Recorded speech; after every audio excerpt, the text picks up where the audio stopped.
con contenidos para la próxima unidad. ¿Por qué? Principalmente porque después nos pilla el tiempo y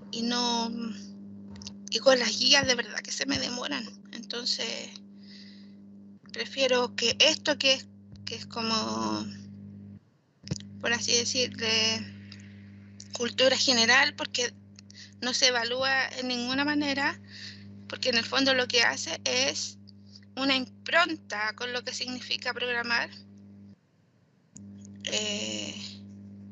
que lo dejemos en el fondo repasado hoy día. Y así no lo tengamos que tomar cuando sea el momento, así tenemos tiempo ganado. ¿Profe?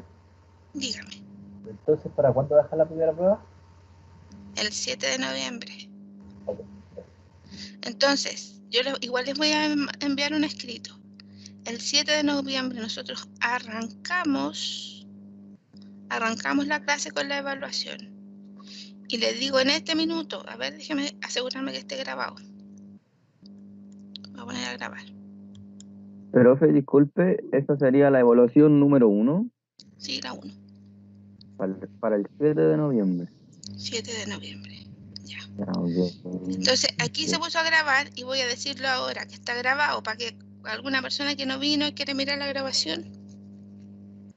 Es nuestra primera evaluación, dado que estaba fijada por programación para hoy, pero es una condición irrestricta y sine qua non que hayamos tenido la clase previa. Y como la clase previa nosotros no la tuvimos porque yo tuve licencia, entonces es imposible de hacer la evaluación antes de haber tenido esta clase. ¿Por qué? Porque en esta clase usted tiene la posibilidad de hacer preguntas, de que fijemos los contenidos y que en el fondo que quedemos todos claros. Entonces, por eso la evaluación no se realiza el día de hoy. Se va a hacer el 7 de noviembre.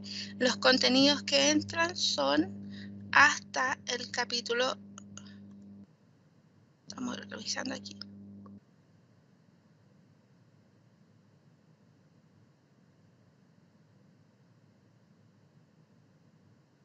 Hasta el 6.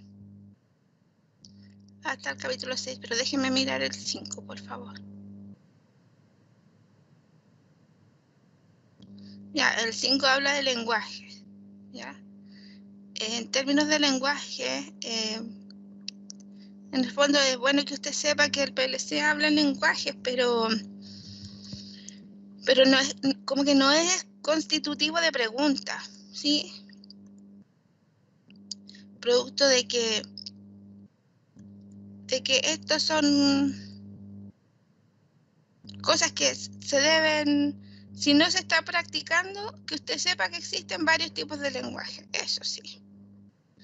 Y los lenguajes tienen, digamos, estructuras particulares. Vamos a mirarlo, vamos a hacer un repasito de este capítulo.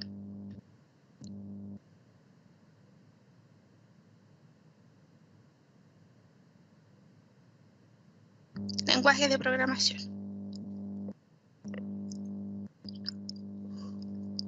Muchas marcas adhieren a estos tipos de lenguaje. Ya antiguamente habían ellos diseñado cada marca su propio lenguaje, pero la estructura, como viene dada de la lógica de los relés, entonces en realidad el PLC es gráfico. Trabajar con los lenguajes que ya están desde hace más de 25 años, 30 diría yo, o a lo mejor quizás más, de los 80 podrían ser perfectamente 40, están ya institucionalizados en el mundo. Entonces, algunos de ellos tienen distintos aspectos en las distintas marcas, ¿ya? Pero son esencialmente lo mismo. Vamos a leer qué decía este texto para interiorizar. La creciente complejidad en la programación, dice, déjeme agrandar un poquito para que usted lo vea bien y me corro este lado.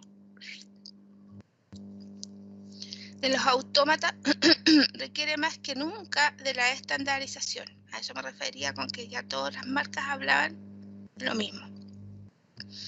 Bajo la dirección de la IEC, que es una institución normativa, así como la ISO en Bélgica, la IEC, que esta es alemana me parece, y en la que regula principalmente los alcances que tienen los productos eléctricos, ¿ya? Para la programación de los PLCs ha sido definida. Alcanzó el estándar internacional en agosto de 1992. Los lenguajes gráficos y textuales definidos en el estándar son una fuerte base para entornos de programación potentes en PLC. Con la idea de hacer el estándar adecuado en un gran abanico de aplicaciones, 3 lenguajes son los más importantes. El primero, ladder, que es el diagrama de contactos. Muy parecido, pero no es lo mismo a la lógica de relés, pero es muy parecido. Visualmente, muy parecido. La lista de instrucciones, LDI o AWL, se presenta en los programas. Los bloques de funciones, que está muy asociado, digamos, por ejemplo, dentro de los bloques de funciones, al interior son como un chip, están los diagramas de contacto o las listas de instrucciones. Después tenemos el gráfico secuencial de funciones, es el GraphSet. Aquí en Chile tenemos un déficit. Un déficit en Chile, como trabajamos varias marcas y la mayoría de las marcas tiene incorporado como estándar mínimo el ladder. En la lista de instrucciones, el GraphSet ha quedado un poquito atrás, pero yo diría que mientras más nuevo el PLC, más viene potenciado el GraphSet. Entonces aquí hay una brecha que es necesario ir cumpliendo. Si a usted le toca en el futuro trabajar en PLC, GraphSet va a ser algo en lo que tenga que familiarizarse frecuentemente. Y el lenguaje estructurado, que es muy parecido a lo que es C.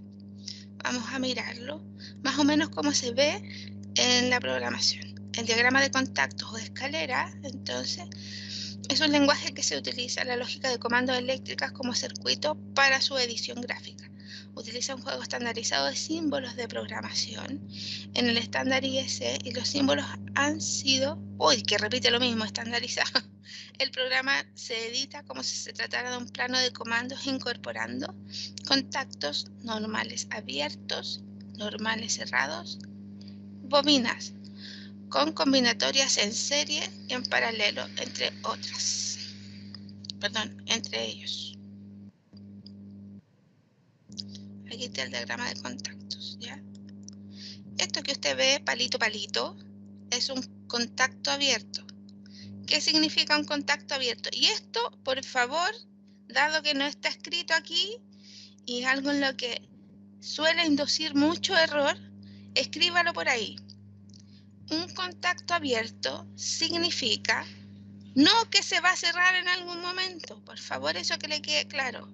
Un contacto abierto no significa que en algún momento se va a cerrar y que va a funcionar, se va a comportar como un switch y que va a circular por aquí en el conductor, se cierra el conductor y pasa algún tipo de corriente de voltaje. No. Lo que significa el contacto abierto es que al observar el estatus que tiene esa variable, a mí me sirve cuando está encendida.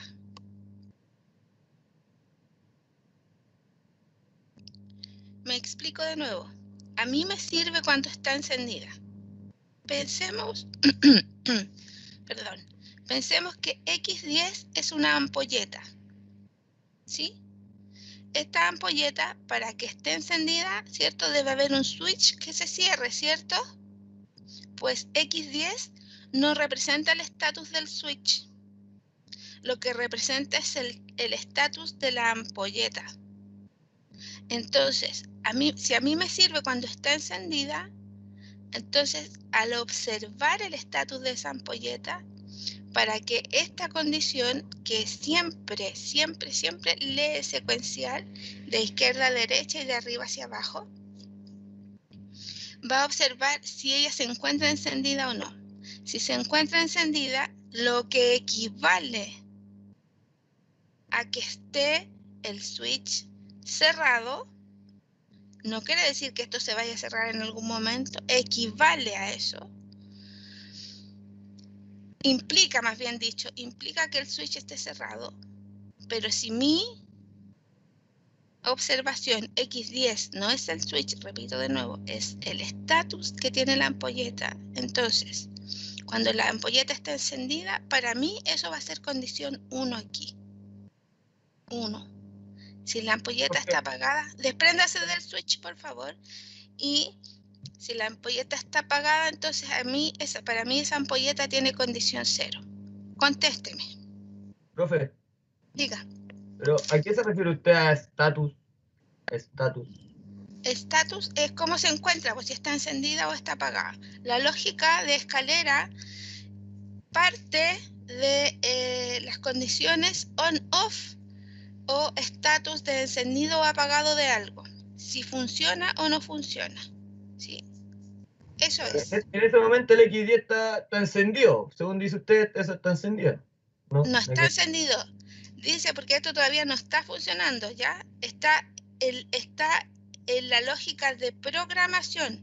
Es decir, son las condiciones que yo voy a observar para que funcione. Ya. Ya. Entonces, dentro de esa lógica, yo estoy declarando aquí, en este network, que a mí me va a servir X10 encendido.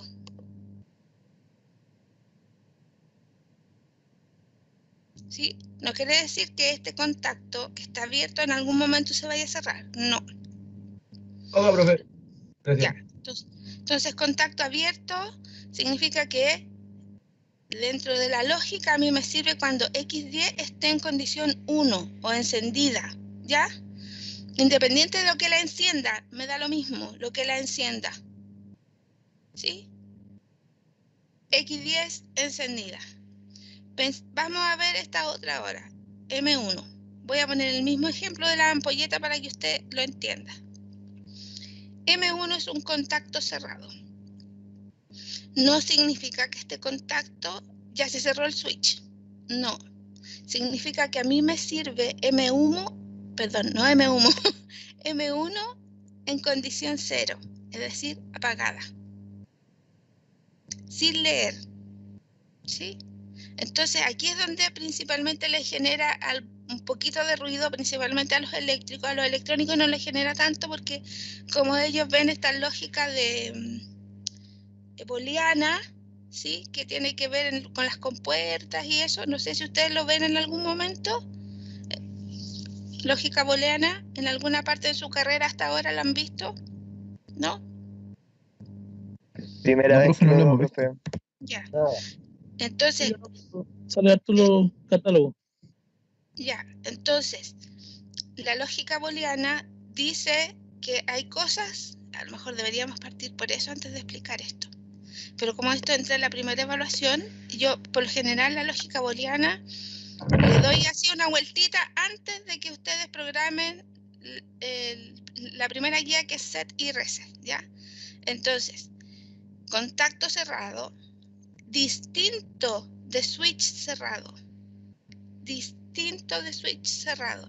El contacto cerrado significa que a mí, en la observación, estas son condiciones. Lo que yo pongo aquí es que esta bobina, que en este caso es una electroválvula, para que I4 se encienda, se deben generar varias condiciones simultáneas. Primero, que X10 esté en condición 1, es decir, encendido. Que X0 esté en condición 1, es decir, encendido. Y que M1 esté apagado. Perdón, ¿por qué dije 0 aquí? De nuevo, para atrás. Que X10 esté en condición encendido, es decir, 1. Que X0 esté en condición encendido, es decir, 1. Y que M1 esté en condición apagado, es decir, 0. 0 lógico, ¿ya? Cuando este esté 1, 1, 0 y 4 se enciende. Eso dice este network, este. Y lo que tengo acá es un enclavamiento para I4. Estando estos dos, o no estando estos dos, la condición, es decir, una vez I4 se encendió, se cumple la siguiente. Entonces, se independiza del estatus de estos dos. Estas pueden cambiar. X10 puede apagarse, X0 puede apagarse, porque ahora las condiciones van a estar dadas por el mismo I4 que está reteniendo su condición de encendido y porque M1 permanezca apagado. Si M1 se enciende, I4 se apaga. ¿Por qué? Porque yo dije que a mí me servía para que I4 se encendiera que estuviera apagado. Si IM1 se pone 1, I4 se pone 0, porque ya no se cumple esto, ¿ya? Entonces trabajamos sobre la lógica de verdadero o falso, ¿sí? Por eso es que es lógica booleana. Entonces, bueno, de cómo funciona la estructura ya, la lógica de pensamiento, el pensamiento, o al revés, el pensamiento lógico de programación, hace parte de nuestra siguiente unidad. Ahora lo que quiero es que usted más o menos vea en qué consisten los programas, ¿ya? Entonces, lo que usted ve aquí es un network que tiene todas estas condiciones en serie y esta condición y 4 en paralelo. Eso para usted, dado que conoce de mallas, no es nada extraño, ¿ya? Pero por eso necesito que entienda lógica. Todo lo que está en serie es una condición AND en lógica booleana.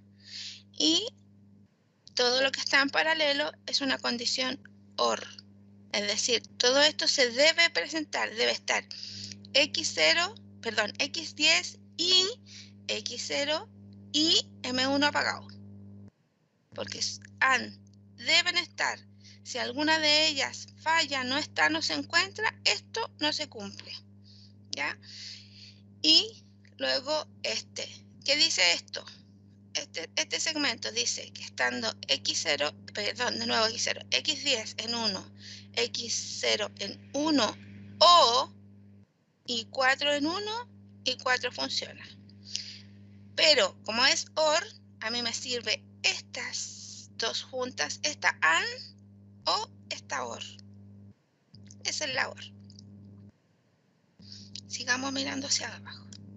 Profe, Uh-huh. buen día. Eso lo vamos a simular una vez. No, todavía no. No, estamos viendo lo que nos queda así como Eventualmente. de refresh previo de la prueba. Esa es mi obligación en esta clase. Todavía no simulamos nada. Nada. Para simular, primero usted tiene que entender de lógica booleana, tiene que entender de organización de información y algoritmo y después ponerse a simular.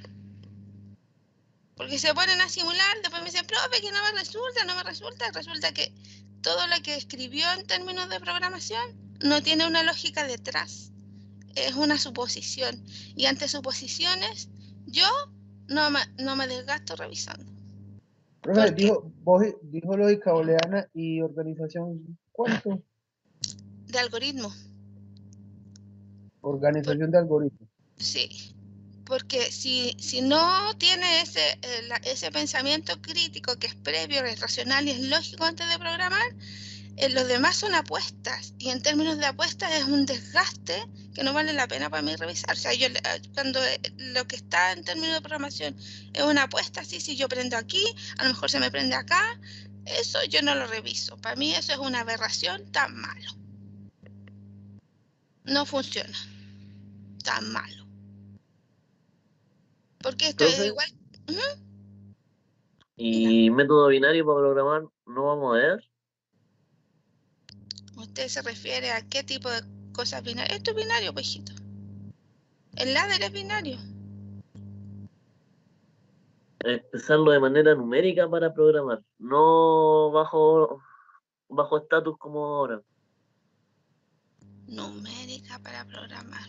No entiendo lo que quiere decir con eso.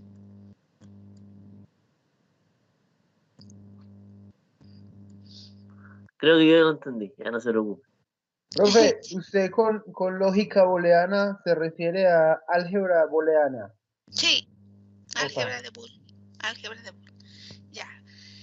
Entonces acá tenemos lista de instrucciones, que es otra forma de programar, que en el fondo lo que está haciendo acá es mostrando lo mismo, pero en comando de instrucciones, es decir, una especie de un lenguaje un poquito más informático, ¿ya? Se escribe todo descendentemente y se van armando las cargas, los AND y los OR. Miren, aquí está lo mismo, dice cargo x10 y condición y entre x10 y lo que viene a continuación x0, que era esto. x10 y x0. Después dice OR y 4. Ay, perdón, seguí de largo, discúlpeme.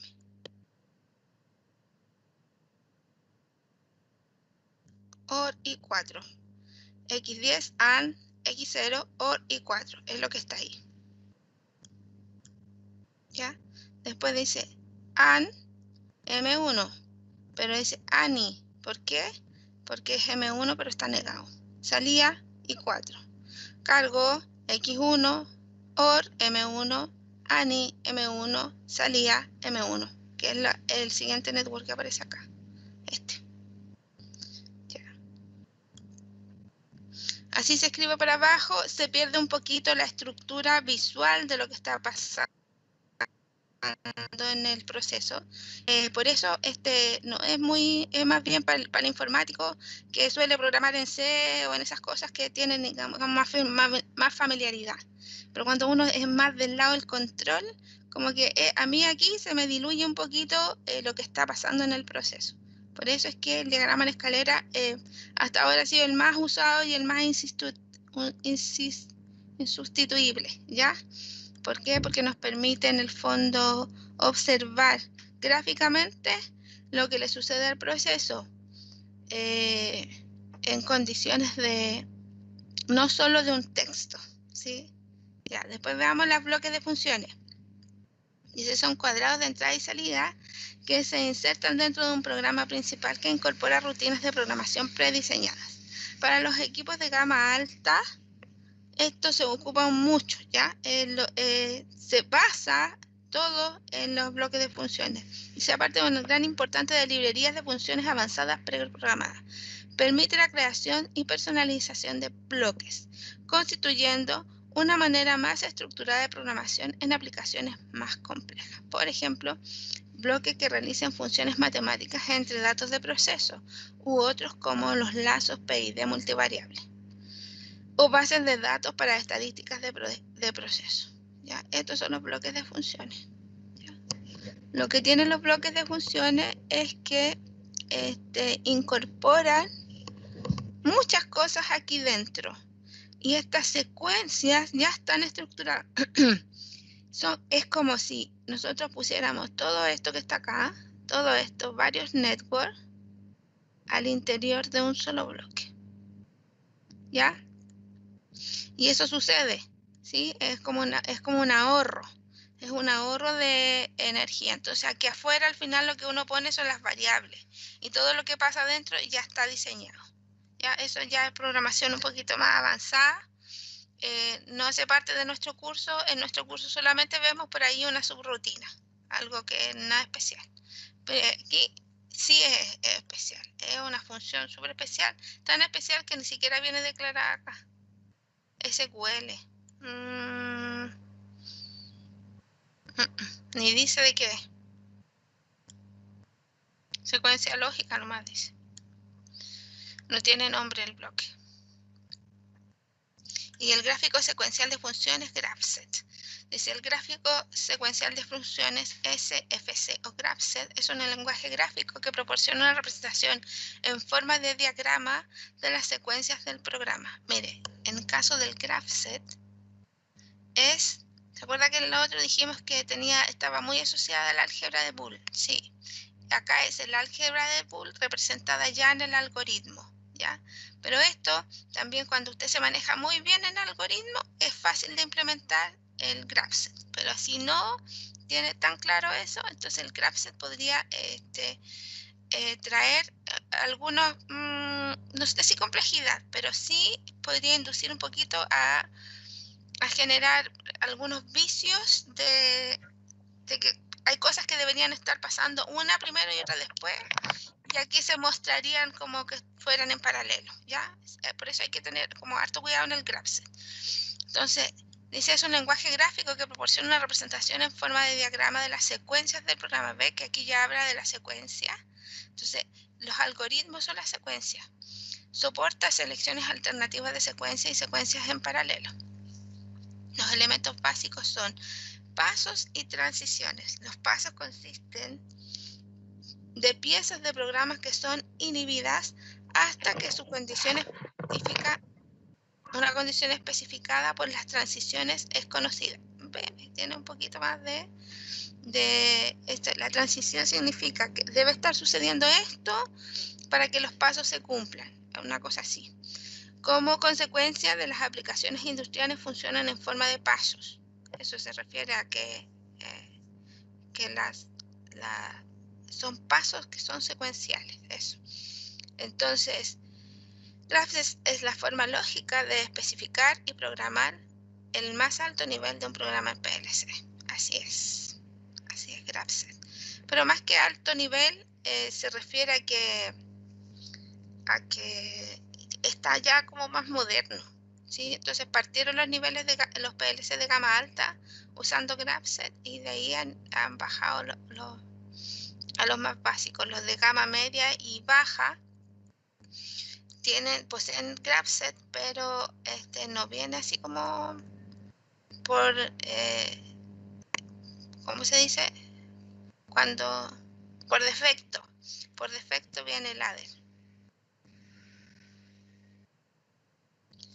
Capítulo 6, el delta, la familia de los delta. Esto es cultura general, chiquillos.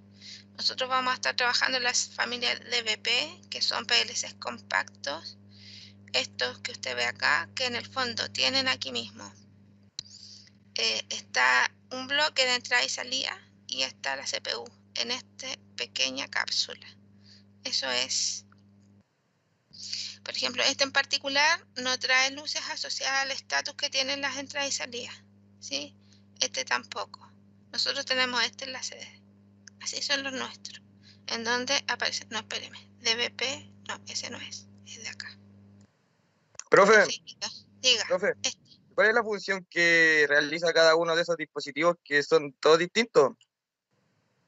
No hacen todo lo mismo. ¿Es todo lo mismo? Sí, son las capacidades en términos de entrada y salida lo que lo hace distinto. ¿Sí? Entonces, sí, mire, por ejemplo, a ver, esta foto no, a ver si la podemos agrandar un poquito.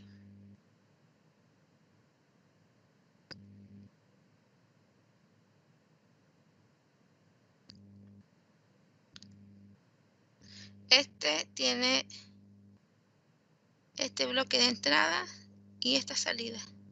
Tiene 4 salidas apenas. 4 salidas. Aquí están los. ¿Pero esos son nodos? ¿Esos son nodos o no? No, pues son los lugares donde usted llega con el cable de los sensores y de donde saca cables para los accionadores. Esos son los bloques de entrada y salida. Este tiene 8 entradas y 4, 5, 0 y 6 salidas. Chiquitito igual. Compacto. Son para aplicaciones como al lado de la máquina, por ejemplo, una estampadora, algo así. ¿Ya? No tienen luces que nos muestren el estatus de cómo está la función. Este es muy parecido a este, solo que tiene esto para llevarlo a otro lugar, ¿ya? Aquí este tiene bus de campo, ¿ya? Es para sacarlo en base de datos la información. Tiene esa gracia, es un módulo. Este tiene hartas más entradas y salidas y también tiene entradas y salidas analógicas. No No sé. ¿Cuánto vale un aparato de esos? No sé, mire, yo le puedo hablar de este, que es el que tenemos en la sede y que usted lo puede encontrar en el mercado en unos 250.000 pesos. Usado. Profe, la misión de estos dispositivos es controlar las luces, hacer un tipo de domótica dentro No, de la instalación, ¿no? no, esto es completamente industrial. Para domótica usted pone un Para PIC, los algo procesos chico. industriales. Sí, no, esto es completamente industrial y lo que lee son sensores. Y lo que acciona son motores, válvulas, variador de frecuencia, aires acondicionados, molinos, cosas grandes, ¿sí? Ah, ya, ok. Entonces, las entradas leen los sensores y las salidas procesan información que sale hacia los elementos finales de control, que son todas las cosas que intervienen en el proceso, que están instaladas y que esperan la instrucción del PLC para funcionar. ¿Qué cosas esperan? Las válvulas, los motores, las bombas, los variadores de frecuencia, los ventiladores, igual luminarias, pero también cosas como más industrial, no tiene que ver con, pueden ser alarmas, cosas así, pero no domótica. En ningún caso domótica, Profe, eso estaría profe, sobredimensionado para eso. Diga. si es que yo quisiera conectarle algún motor a ese variador, yo debería conectarle los contactos de enclavamiento de dicho contactor o la fuerza del motor y ahí yo programo el variador, o sea, el PLC.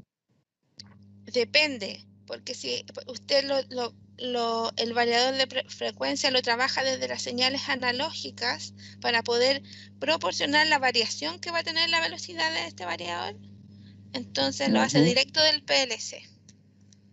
Ya, pero si no tuviera un variador, ahí tendría que conectarle los contactos de enclavamiento de un contactor.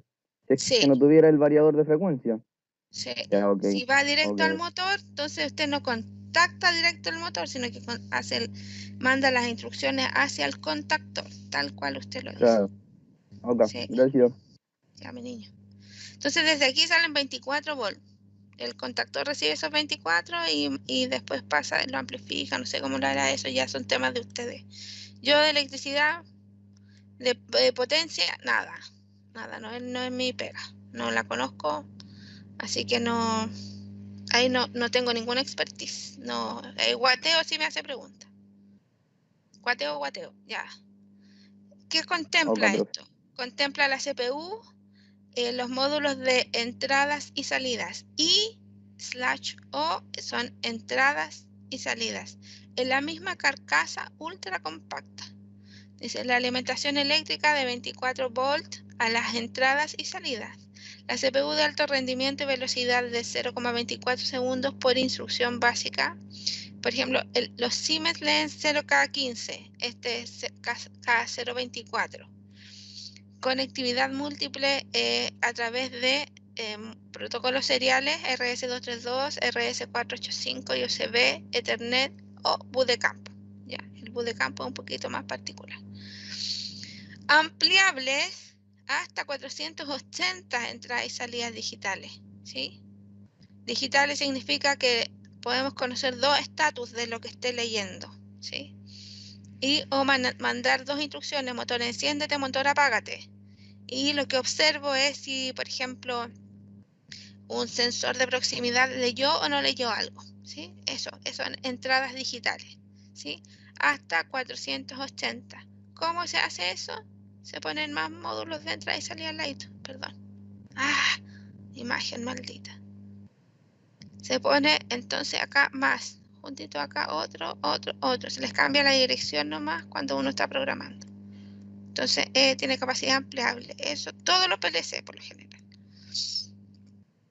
Ampliable en caso de módulos analógicos hasta 8 módulos analógicos. ¿Ya? Analógico es cuando ya yo conozco magnitudes como los cambios en todo el barrido de la escala del instrumento para nivel, para presión, para temperatura, para flujo, por ejemplo. ¿Ya? Esas son variables las muy usuales en procesos analógicos.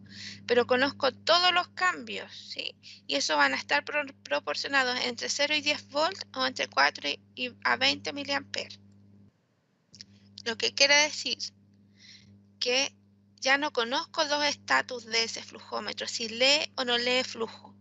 Conozco si está leyendo 5 litros, 10 litros, 20 litros, 50 litros, hasta si lo máximo que lee son 60 litros, hasta 60 litros, ¿sí? Y cualquier cambio que tenga entre los 60 y 0 litros, él lo va a ir proporcionando en términos de corriente, ¿ya? Y se pueden ampliar.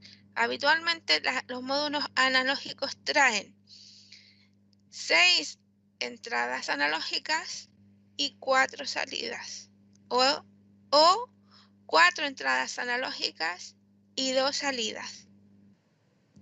Dice, módulos de expansión para instrumentación específica, como sensores de temperatura, celdas de carga y extensiones de comunicación. ¿A qué se refiere esto? Los sensores de temperatura no son alimentados, por ejemplo, las termocuplas, ¿sí? Entonces, las termocuplas leen la temperatura, está basada en el principio de deformación térmica de dos metales. Entonces, al someterse a estos dos metales y estar ellos estructurados mediante una amalgama particular, es decir, están soldados de una manera particular, y al distenderse ambos de distinta manera, uno se extiende más que el otro y eso genera un milivoltaje, ¿sí? Solo por extenderse, ¿ya? No es alimentada, la termocupla no se alimenta, usted no la energiza para que funcione. Entonces, al someterse a la misma temperatura, los dos terminales que están unidos, soldados, ¿ya?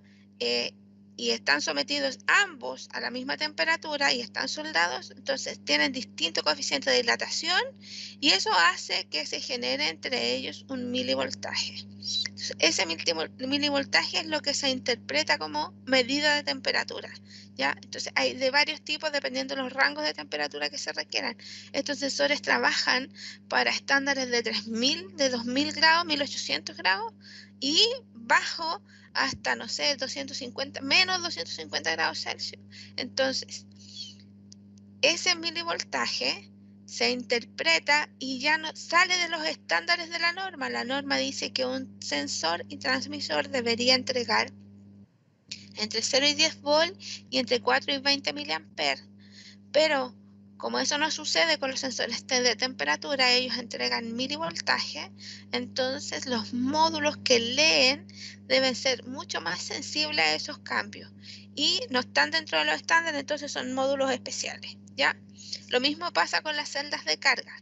Las celdas de carga están construidas a partir de semiconductores como el silicio, el fósforo, el galio, el boro, ¿sí? Y los semiconductores, entonces, al estar dopados, así como los diodos y los transistores, al estar dopados y estar sometidos a distintos estímulos como son la presión, la temperatura, la luz, ellos entregan una carga de electricidad. Al estar sometidos, por ejemplo, en este caso, las celdas de carga, a un estrés físico, a una presión. Y de ese modo podemos obtener lectura de peso. Eso es una celda de carga. Es un sensor de peso. Las romanas, en donde los camiones llegan y se paran sobre la romana y la romana lee la tara que lleva el camión, están basados en celdas de carga, ¿ya? Entonces, la celda de carga tampoco se energiza, al igual que el sensor de temperatura.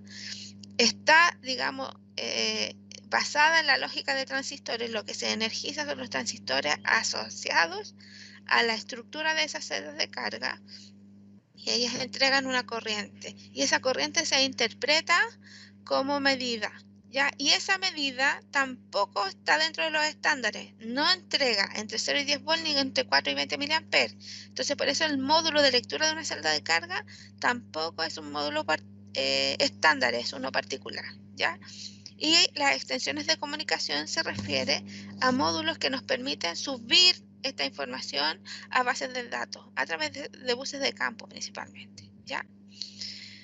Dice que también hay entradas y salidas que son de alta velocidad, hasta 200 kHz, ¿ya? esto es para cuando se leen, por ejemplo, protocolos de posicionamiento. Se refiere, por ejemplo, a encoders, a resolvers o a medidas que traen un protocolo de, por ejemplo, HART, ¿ya? Que es superpuesto sobre el 420 mA viene viajando una frecuencia que trae un dato. Entonces, ese dato después se transforma en información para ir a engrosar bases de datos, ¿ya? Entonces, que es un desarrollo que tiene una mejora en términos de instrumentos inteligentes, ¿ya? Entonces, un instrumento inteligente, por lo general, un PLC convencional no lo lee, a menos de que se conecte en un módulo de alta velocidad. Dice, bueno, está de más decir que todas estas cosas están validadas y certificadas. Y los productos son de calidad, fabricados con estándares ISO 9001. Y los software de programación son gratuitos y sin licencia, o sea, libre licencia. Eso es la mayor ventaja, yo creo, que tiene Delta respecto de otras marcas. En otras marcas uno tiene que comprar la licencia para poder trabajar sobre las plataformas de programación, ¿ya? Y Delta no lo requiere. Son unas fábricas tan grandes, que no necesita vender el programa. Le basta vender el producto. Ya, estos ya son entornos de programación, ¿ya? Así, por ejemplo, se programaría un logo de Siemens, que nosotros no lo vamos a usar, así que en el fondo vea usted ahí la imagen de cómo se programa un logo de Siemens.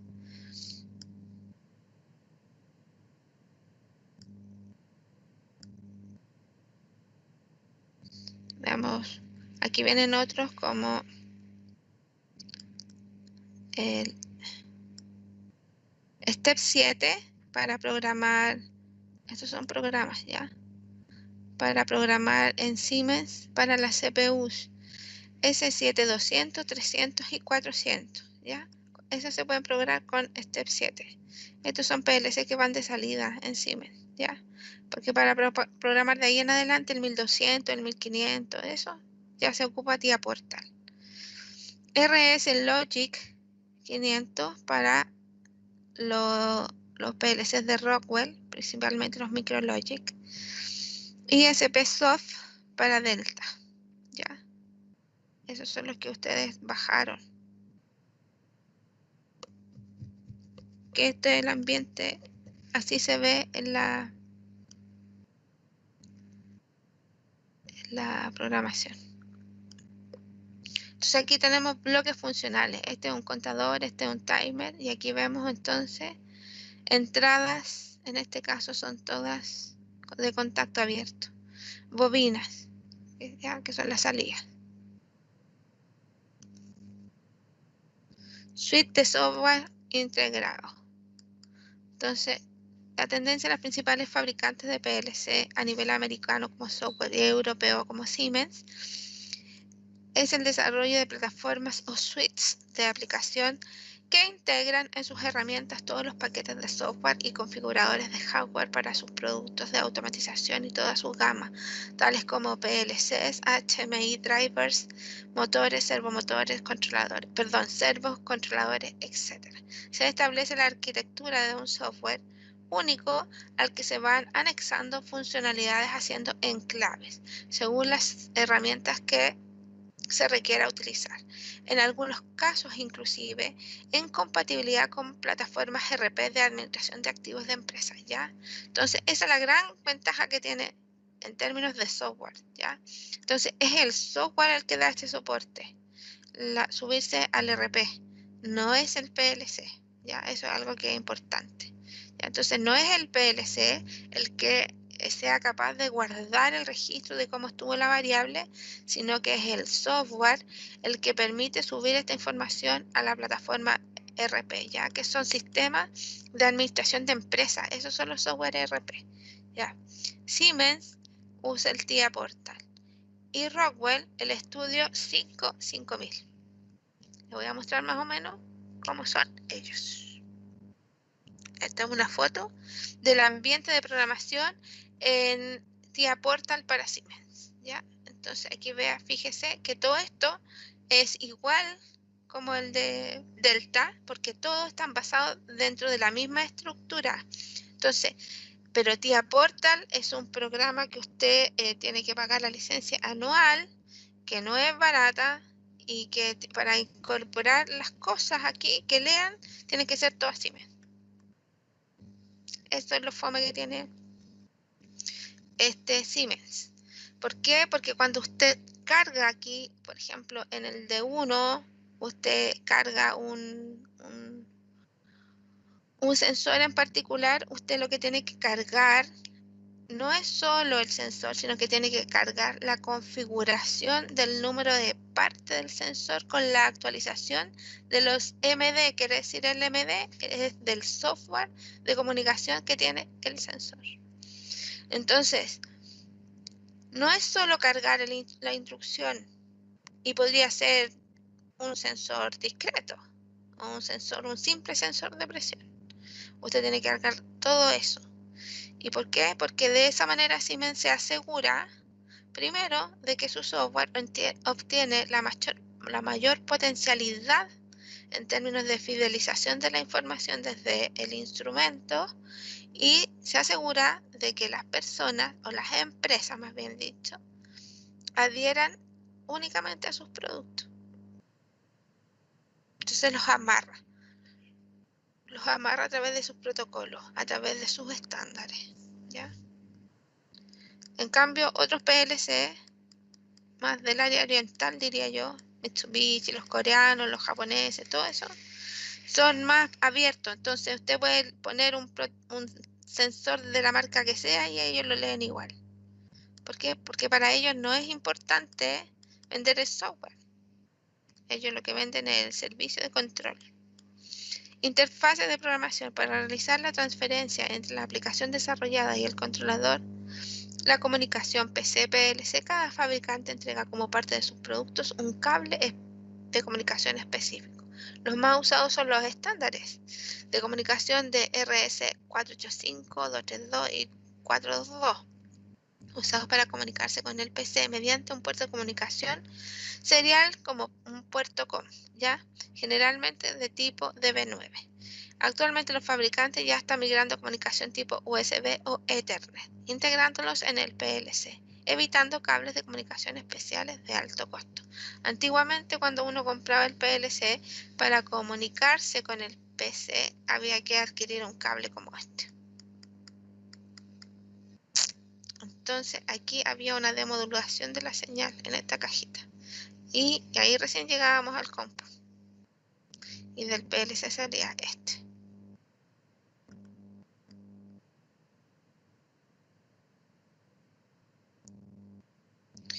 Y ahora viene el capítulo 8, que es programación de Delta. Ya, hasta ahí nomás llegamos. Entonces, como le decía yo, este material que leímos hoy no hace parte de materia para la prueba. Usted, lo que entra en la prueba es material previo. ¿Quiere salir, hijita, al patio? Ah, ya estás ahí. Ya. Le digo a mi perrita, ella es la hijita. ¿Ya? Entonces nosotros quedamos hasta el capítulo 5.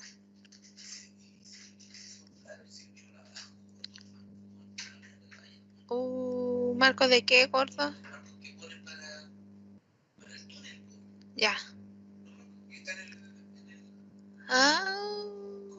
Profe, entonces la prueba es hasta el capítulo 5. Espera un poquito. No, hijito, ¿cómo va a ser el capítulo 5? Usted no ha venido ni a una clase, lo voy a retar. No, es hasta. Ya. Hasta. Es que usted La me que no habla ha con venido su a clase, acento y yo no la entiendo. la que no ha venido a clase es otra. Yo. Hasta el 4, el 5 para adelante no entra. Hasta el 4. Ya que en un poco de historia y algo así como de las estructuras, de la memoria, de las velocidades, eso. Ya, eso entra en la prueba, que es un test corto con el que vamos a partir el 7 de noviembre y después vamos a seguir con materia.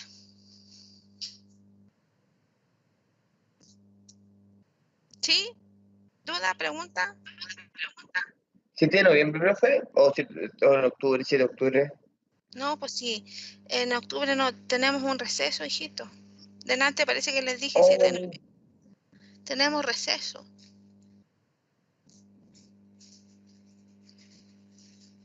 Ya, profe. Pero en el receso continuaríamos con la otra clase, ¿cierto? Claro, La clase.